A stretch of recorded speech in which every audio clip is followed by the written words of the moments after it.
pengalaman saya gitu ya. Saya juga dulu kerja gitu ya. Saya juga kerja kan. Saya cerita tadi private teacher juga.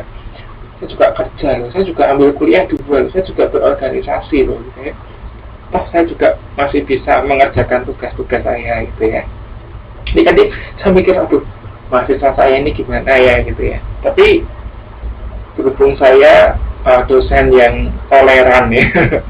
Jadi kadang untuk misalnya gitu ya, ada deadline pengumpulan tugas, misalnya jatuhnya hari ini, oke deh, saya kasih perpanjangan waktu, saya perpanjang sampai minggu depan, boleh dikumpulkan gitu ya. Jadi saya pikir ini hal yang bisa saya lakukan untuk membantu mahasiswa UT gitu ya. Karena mau nggak mau saya harus menyadari bahwa sebagian besar mahasiswa UT mereka bekerja gitu ya. Jadi ya oke lah, saya memahami lah gitu. Oke, gitu Pak Nano. Ada yang mau disampaikan lagi Pak Nano? Halo? Ada lagi yang mau disampaikan? Oke, silakan. Silakan, ada yang lainnya yang mau menyampaikan menyampaikan, mau berkenalan. Sepertinya Mbak Suhartini nih ya. Halo Mbak Suhartini.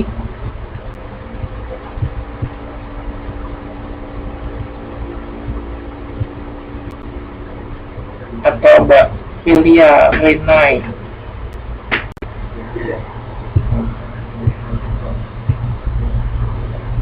Ada yang mau bicara? Kalau ada, saya kasih kontrol Anda untuk bicara.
Oke, terima kasih Pak Nano ya, sudah mau berkenalan ya.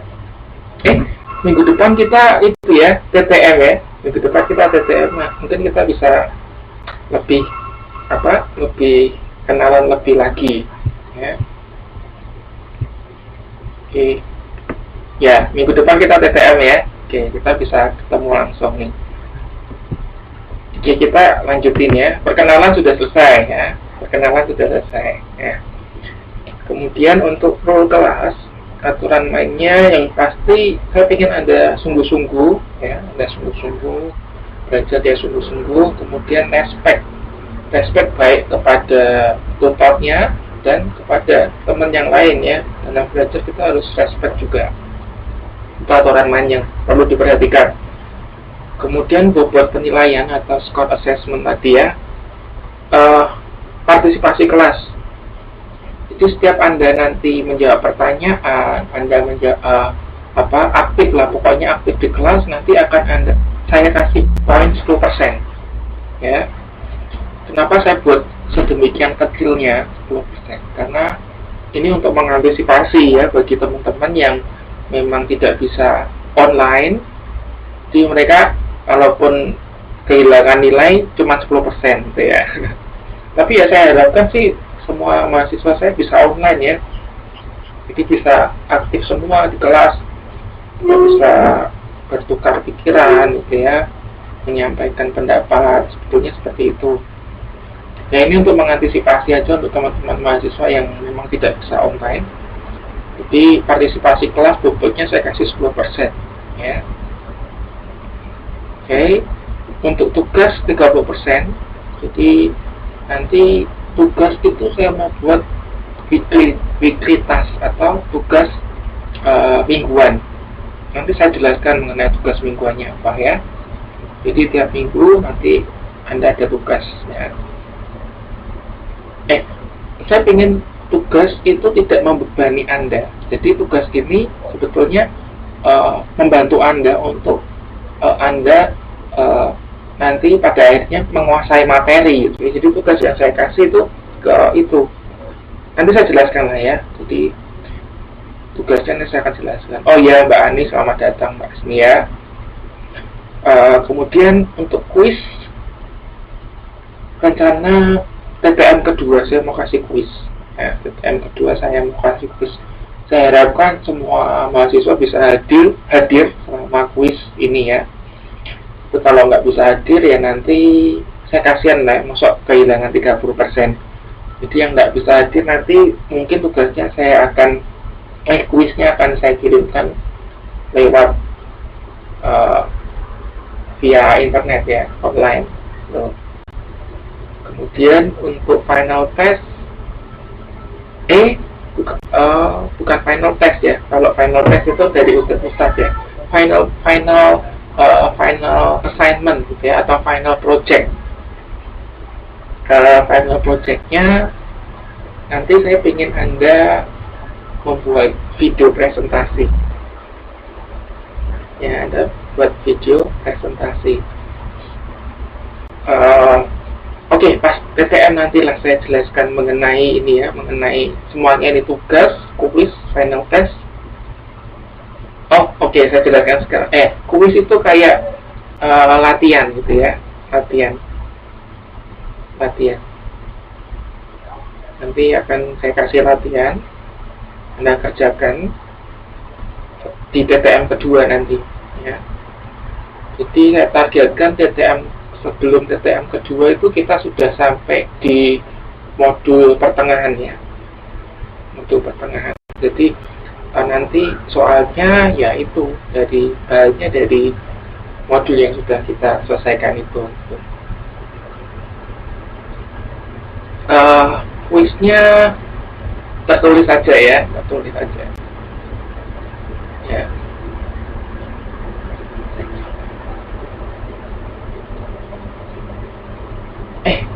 Jadi kepikiran satu ide ini ya.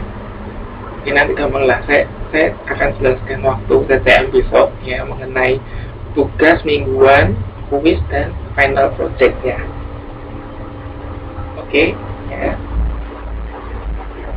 Nanti saya jelaskan Pak sama Mbak ya.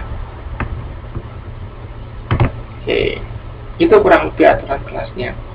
Nah, kita masuk ke modul 1. Jadi kalau ini kan mata kuliah kita namanya pemasaran strategik ya.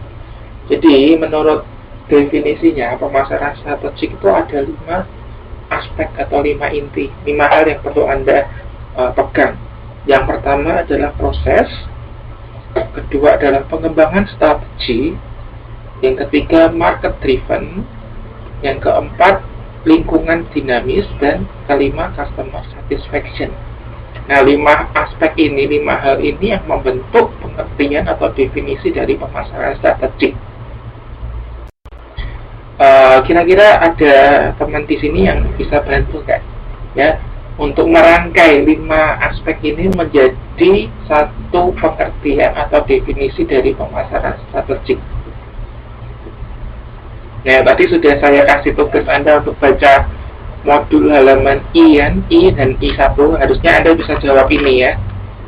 Jadi tadi kalau Anda baca, Anda harusnya bisa merangkai gitu ya, atau mencoba mendefinisikan pemasaran strategik. Ini sudah saya bantu. Ada 5 aspek yang penting dari definisi pemasaran strategik. Yang tahu ya, silakan Anda angkat tangan. Ya, Anda angkat tangan, kemudian nanti saya kasih kontrol Anda untuk menulis di whiteboard. Ya, pertanyaannya adalah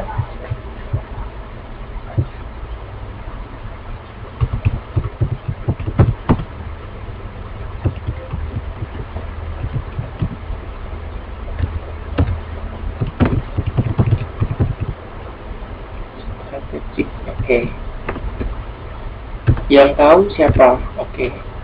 Jadi tadi ada beberapa aspek ya, ada 5 aspek definisi pemasaran strategi. Yang pertama itu adalah proses, kedua pengembangan strategi, yang ketiga market driven, yang keempat lingkungan dinamis, dan yang kelima adalah customer satisfaction atau kepuasan pelanggan. Nah, dari 5 aspek ini kita rangkai menjadi satu definisi pemasaran strategik. Oke, ada yang tahu? Oke, selamat sore Mbak Yunita, selamat datang ya. Ya, nggak apa-apa. Ya, selamat datang. Sudah saya rekam kok, jadi tinggal saya upload di YouTube. Nanti untuk Mbak Yunita dan Mbak siapa tadi yang terlambat bisa mengikuti ya. Oke, sambil cuci piring, monggo. Oke. Ada yang bisa bantu saya mengenai ini definisi pemasaran strategik? Kalau Anda baca halaman 1i ya, I1 dan I2 itu Anda bisa temukan definisi pemasaran strategik. Yang tahu monggo angkat tangan ya, raise your hand, itu kan ada kan pilihan itu. Nanti saya akan kasih Anda kontrol untuk menulis di whiteboard.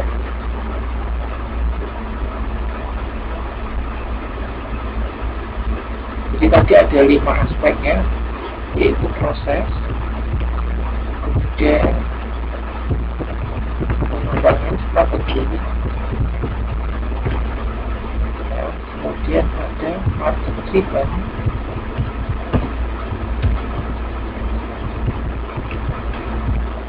yang keempat ada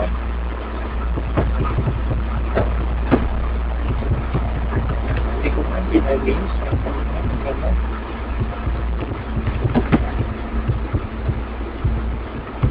Oke, ada 5 aspek yang terkandung dari definisi pemasaran strategik. Oke, nggak ada yang jawab nih ya, saya jawab. Jadi pemasaran strategik didefinisikan sebagai sebuah proses pengembangan strategi yang dikendalikan oleh market atau konsumen, di mana memperhitungkan sebuah lingkungan yang dinamis. Dinamis itu artinya apa?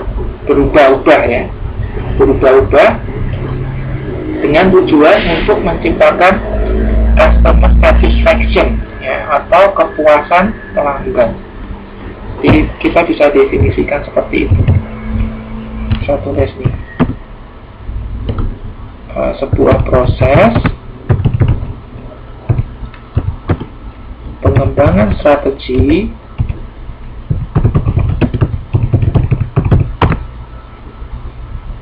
yang dikendalikan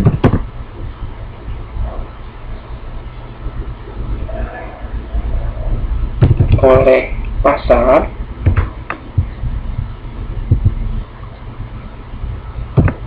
waduh biasa ini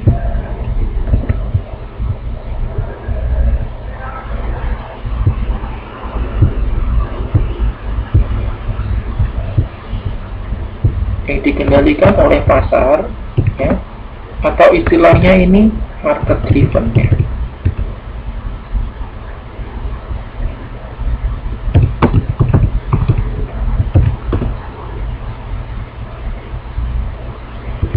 Dan mempertimbangkan lingkungan yang dinamis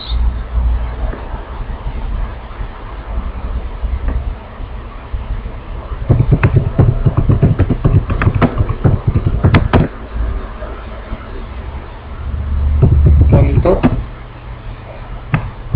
mewujudkan